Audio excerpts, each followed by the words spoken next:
Hola, ¿cómo están? Bueno, eh, siguiendo con lo que nos convoca, vamos a trabajar hoy algo sobre el dualismo individuo-sociedad. No obstante, me gustaría hacer algunos repasos, es decir, hay una continuidad muy lógica, se habrán dado cuenta, entre lo que vimos antes sobre la noción de individuo y el dualismo individuo-sociedad. De hecho, son dos grandes temáticas o cuestiones que van de la mano. Este, Habíamos visto cómo este individuo derivaba diría Marx, de la disolución de las formas feudales, sociales y de la aparición de nuevas fuerzas productivas, esto es, todo lo que tiene que ver con el avance de la tecnología y el desarrollo de, de pequeños emprendimientos productivos, artesanatos, etcétera, etcétera, y que bueno, y que necesariamente se, se requería para que esta industria naciente se desarrollara, se requería de individuos libres que libremente pudieran ofrecer su fuerza de trabajo y así ser comprada por estos nobles capitalistas que empiezan a aparecer a fines del siglo XVII y principios del XVIII. Por lo menos a aparecer en forma, este, digamos, eh, significativa. No es que no existieran, existían. Pero en esos siglos, derivado de los avances tecnológicos, se producen toda una serie de transformaciones que hacen con que bueno, ciertas clases que estaban en en un determinado nivel, bueno, tuvieran la posibilidad de ascender, incluso a pasar a ser clases dominantes, como es el caso, fue y es el caso de la burguesía en la formación sociales capitalistas. Este, Esto, bueno, no lo voy a repetir, ya lo vimos, lo pueden ver en el texto. Se podría acotar algo que dice Ana María Fernández, que es muy interesante, que, dicho sea de paso, está en el capítulo anterior al que nosotros les indicamos. Nosotros les indicamos el capítulo 2 y ya ella en el capítulo 1, sobre el final, introduce esta cuestión del individuo. Por lo cual, si bien esto no lo vamos a preguntar en los parciales ni en el examen, porque no está en la bibliografía que está aprobada en la guía de curso, este, creo sí que es de bastante utilidad para ustedes, ¿no? Reitero, los últimos, las últimas dos carillas o las últimas tres o cuatro carillas del primer capítulo del texto de Ana María Fernández, El campo grupal. Bueno, ella ahí dice algo que, bueno, a modo de recapitulación vale la pena recordar. Dice que la temática de la individualidad o de la identidad personal comienza a desarrollarse con el advenimiento de la sociedad industrial, al mismo tiempo que lo privado y lo público reestructuran tanto sus territorios como sus significaciones. Y se organiza un cambio radical en las prioridades de la vida, apareciendo en primer plano el libre albedrío y la felicidad personal. Es decir, surgen nuevos valores este, y se reestructuran áreas, en este caso el espacio privado, es ejemplar la reestructuración de la familia, ¿no? El pasaje de la gran familia extensa a la familia nuclear, en fin, toda una serie de transformaciones que van sinérgicamente confluyendo en condicionar la aparición de este nuevo sujeto de la modernidad que es el individuo. Este, De forma tal de que, bueno, vía sospecha, llegamos a la conclusión de que este individuo no era otra cosa que una forma de sujeto que es propia de la modernidad, esto es, de la época que se inaugura con el capitalismo. Este,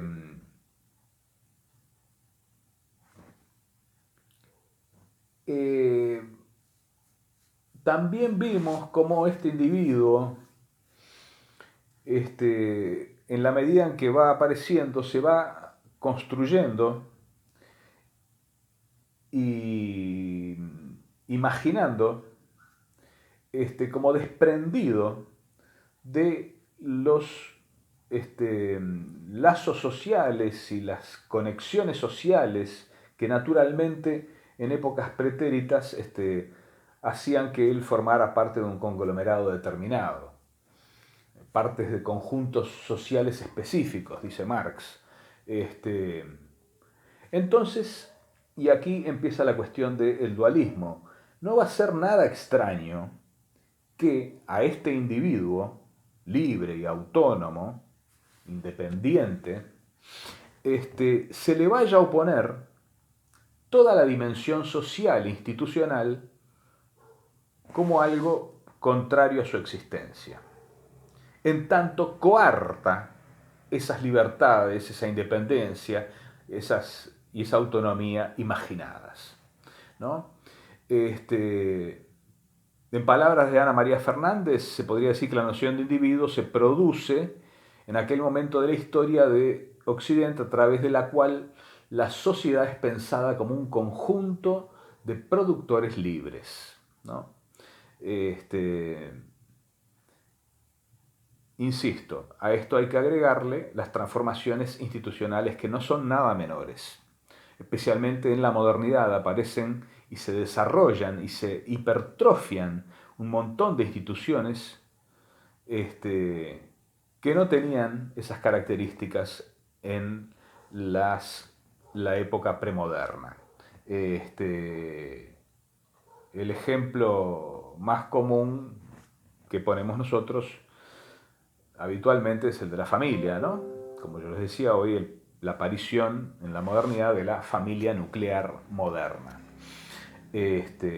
Así como transformaciones altamente significativas como puede ser la de todo el aparato jurídico, que empieza a tener unas dimensiones que, impensables por lo menos hasta esos momentos. Este, Bien, esto un poco para recapitular un poco las cosas que habíamos visto. Este,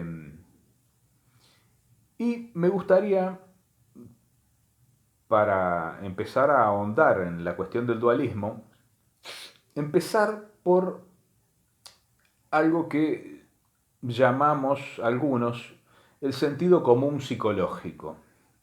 Eh, Parafraseando al sociólogo francés Pierre Bourdieu, eh, cuando él habla del sentido común sociológico, que es algo así como el conjunto de ideas, nociones, ideologías, formas de pensar que nos creamos a partir de lo que vamos viendo, creemos que son las cosas, nos transmiten, etcétera, etcétera, sin mayor reflexión, sin mayor tratamiento intelectual, ¿no? Eh, pues bien, dentro de de estas cosas que podrían entrar dentro del sentido común psicológico, y específicamente en lo que tiene que ver con este problema del individuo y la sociedad, o del dualismo individuo-sociedad, es muy común que se utilice una solución, entre comillas, que quizás muchos de ustedes hayan escuchado, que es aquella que dice que así como el individuo influye en la sociedad influye en el individuo. Esta es la llamada tesis de las influencias recíprocas, que diciendo las cosas rápidamente no aporta absolutamente nada, ¿verdad? Porque deja todo como está. Este, aún más teóricamente hablando, se puede decir que es una tontería.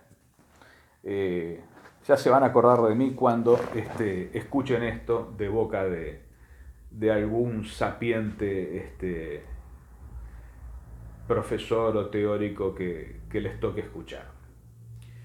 Este,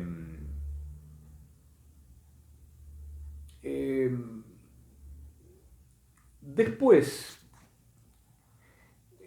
¿qué pasa? Yo les mencioné esta tesis de las influencias recíprocas que de alguna forma es la más vulgar de todas, como intento de solución del problema individuo-sociedad.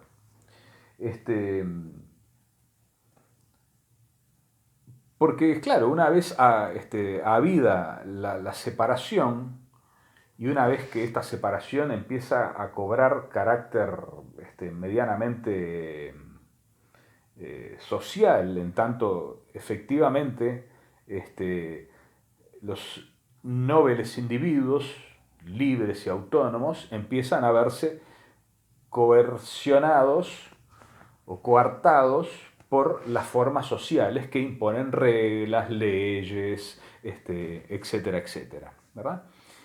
Esto también va a tener como se habrán dado cuenta, va a tener como un paralelismo en el plano teórico y filosófico. Y los intentos de solucionar estas contradicciones van a ser significativos. De hecho, nos dice Juan Carlos de Brasi que a todas estas exclusiones, por ejemplo, entre interno, externo, fuera, dentro, individuo, sociedad, etc., le cabrán denodados esfuerzos para construir reglas de correspondencia, modalidades vinculares, modelos de interacción y otras arquitecturas que intentan ser los paradigmas de la solidez y racionalidad del edificio, la obra, científico, artístico, conjetural o problemático que se halle en ejecución.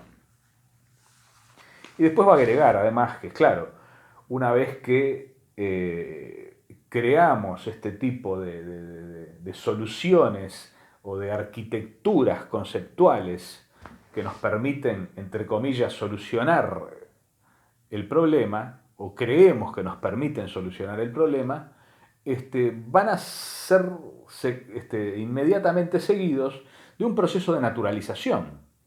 Es decir, estas cosas que se pretenden unir, en tanto en forma permanente se las reafirma, porque si yo digo, como veíamos en relación al contrato social, ¿no? Si yo me planteo a través de una formalidad que denomino contrato social, conectar, relacionar a los sujetos, es porque parto de la base de que están separados. Esto significa, ¿no?, la paradoja del contrato social, que a la vez que une, separa. ¿Por qué separa? Porque legitima la separación que es el supuesto del cual parte. Bueno, acá vamos a ver cómo hay cosas bastante parecidas. Ahora, en cuanto a las arquitecturas conceptuales que tratan de resolver esta cuestión del individuo y la sociedad, hay otras que son interesantes, especialmente porque provienen del campo de la psicología.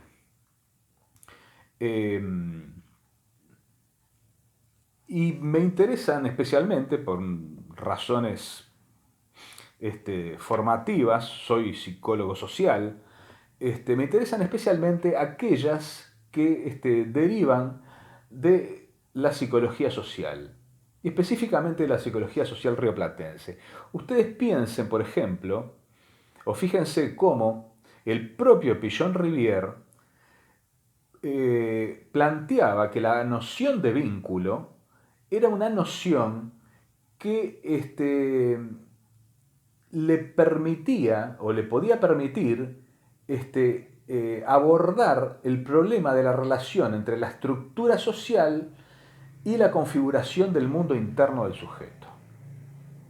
Entonces, a través de una noción, estos son arquitecturas conceptuales, como la noción de vínculo, ¿verdad? Yo trato de resolver el problema de la estructura social y la configuración del mundo interno del sujeto, ¿verdad? Pero de vuelta sigo manteniendo la dualidad. También Armando Bauleo, discípulo de Pichon-Rivière, un poco más adelante, ya entrado a los años 70, nos va a proponer al grupo como espacio intermediador entre individuo y sociedad. Es decir, el grupo como forma natural o artificial, para Bauleo va a ser un lugar privilegiado para estudiar, ¿verdad?, esta relación entre individuo y sociedad. De vuelta, individuo y sociedad separados. No está cuestionado el supuesto del que se parte, ¿verdad? Y este es el problema en general de todas estas arquitecturas conceptuales, de estos intentos de solucionar el problema, ¿verdad? Terminan legitimando aquello que de alguna manera están tratando de solucionar.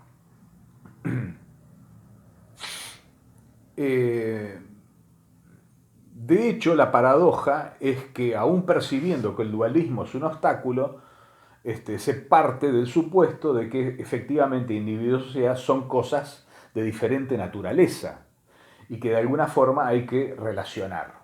Lo cual, evidentemente, repito, termina consagrando una vez más el dualismo que de alguna forma se pretende resolver o solucionar, ¿verdad? Esto un poco para abrir el campo de lo que son en primera instancia estas ingenuidades teóricas, por así llamarlas, y no niego que hay un poco de crueldad en esta forma de nombrarlas, pero bueno, no dejan de ser ingenuidades teóricas.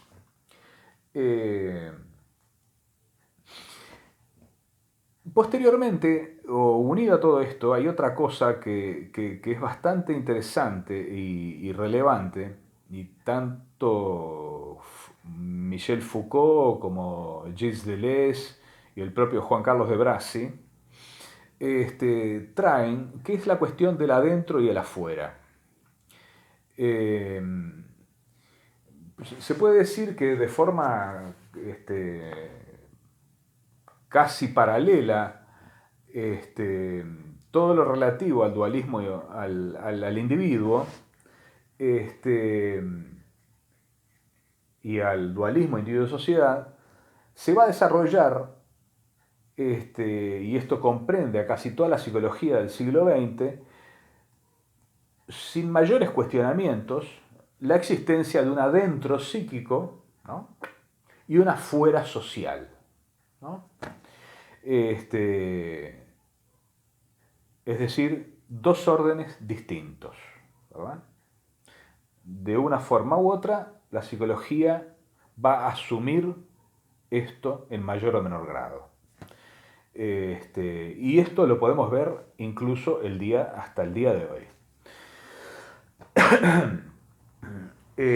Ahora bien, vayamos a algo que plantea De Brasi a propósito de esto, que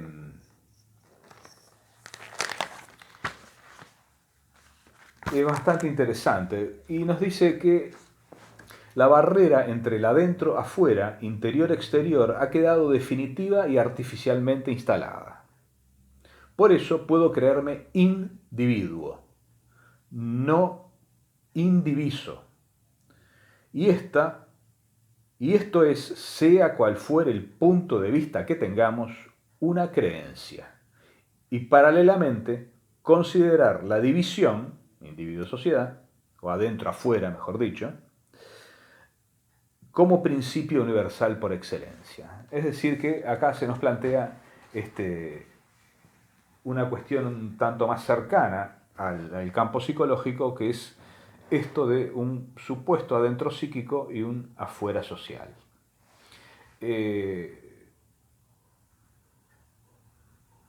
Ahora bien, a esta altura es probable que ustedes se estén preguntando, bien, ¿cuál es eh, la solución, entre comillas, a todo este problema?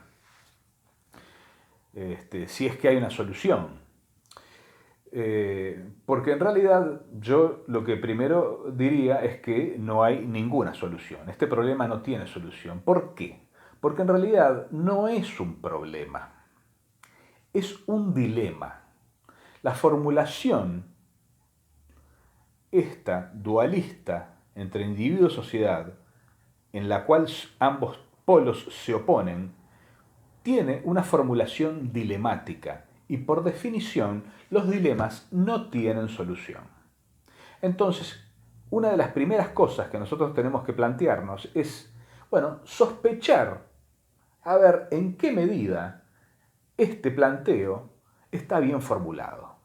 En qué medida hay que armar estas arquitecturas conceptuales para resolver este problema del dualismo individuo-sociedad, entre el adentro psíquico y el afuera social.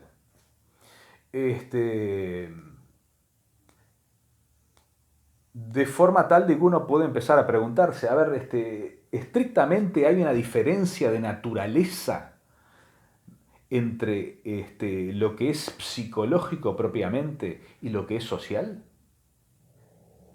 Es una pregunta interesante, eh, que parece que media tonta, pero en este contexto en el que estamos desarrollando estas ideas, adquiere una relevancia especial. ¿Es realmente distinto lo que compone lo social de aquello que nos compone? ¿No? Como una primera pregunta. Y si esa pregunta, bueno, uno la pudiera responder afirmativamente, es decir, o, o mejor dicho, no, negativamente, ¿no? Es decir, no es diferente. Esa naturaleza que nos compone, que compone lo social histórico, en realidad son la misma materia, la misma cosa. Pues bien, ¿qué cosa es esa? Y si hubiera esta, esta, esta identidad, si se quiere, o esta correspondencia material entre individuo y sociedad, o entre adentro psíquico y afuera social, ¿cuál sería la correspondencia entre ambos polos? Es decir, bueno, ¿cómo reformulamos esta polarización de forma tal de que ya no quede justamente siendo una polarización? Deje de ser un dilema y pasa a ser un problema. De ahí un poco el sentido de las preguntas que les planteé antes. Ahora bien, la solución, entre comillas, se empieza a vislumbrar cuando esgrimimos o nos planteamos la tesis de que no existe una diferencia de naturaleza entre el adentro psíquico y el afuera social, sino, por lo contrario, un orden de continuidad entre las dos dimensiones. Una continuidad que, en palabras de Deleuze, sería topológica, ¿no? Tendría que ver con el espacio. Es decir, cuando Deleuze habla de continuidad topológica, está haciendo alusión a que lo social, de alguna forma, se continúa en lo psíquico.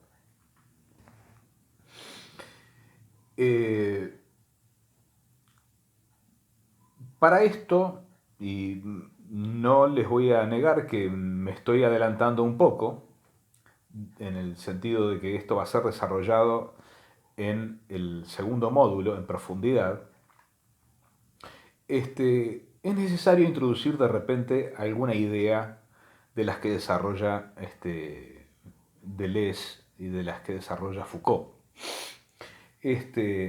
Una idea interesante y que nos ayuda fácilmente a salir del problema del dualismo individuo-sociedad, o por lo menos del dilema individuo-sociedad, adentro psíquico, adentro afuera social, es la idea de que lo social de alguna manera nos conforma en tanto se pliega.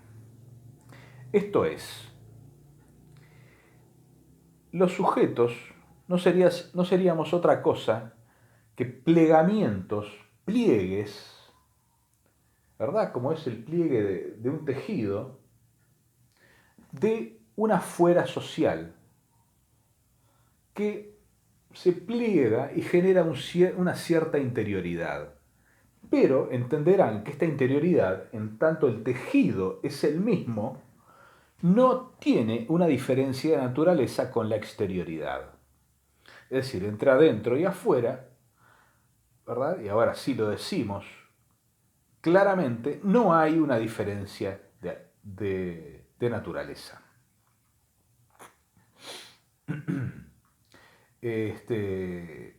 Insisto, esto es algo que lo vamos a ver en el módulo siguiente y estos son adelantos simplemente que estamos tratando de introducir un poco porque viene al caso y otro poco porque también es cierto de que redundar sobre algo muchas veces es un recurso didáctico interesante. Entonces, de alguna forma lo que les estoy diciendo es que lo que se empieza a dibujar acá es la problemática de la subjetividad y con ella la problemática del sujeto, ¿verdad? Es cierto, ya lo vimos cuando vimos el surgimiento o las condiciones de producción, de emergencia del sujeto moderno del individuo, ¿verdad? Ahí ya podemos empezar a tener una idea de qué es esto de, sospechar, criticar, reinterpretar interpretaciones ya existentes acerca de las cosas.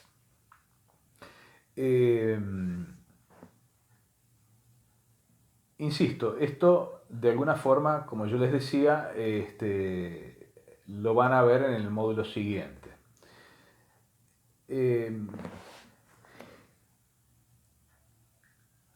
Volviendo al adentro y al afuera, o al adentro psíquico y al afuera social, dice De Brasi que en realidad lo social histórico no es un afuera, ni la extensión o posterioridad temporal de una sustancia subjetiva, sino también aquello con lo que está tramado el mismo inconsciente, el inconsciente freudiano, es al que se refiere, ¿no? ¿Esto qué quiere decir? Quiere decir, ya en el plano más psicológico, que aquello que de alguna forma aparece como exterior a nosotros, en última instancia nos conforma. No es que, y quiero acá ser bien claro, no se trata de que lo social influye sobre nosotros, ¿verdad? Porque eso presupone la existencia de lo social por un lado y la existencia de nosotros por otro. No se trata de influencias, se trata de que lo social constituye a lo psicológico.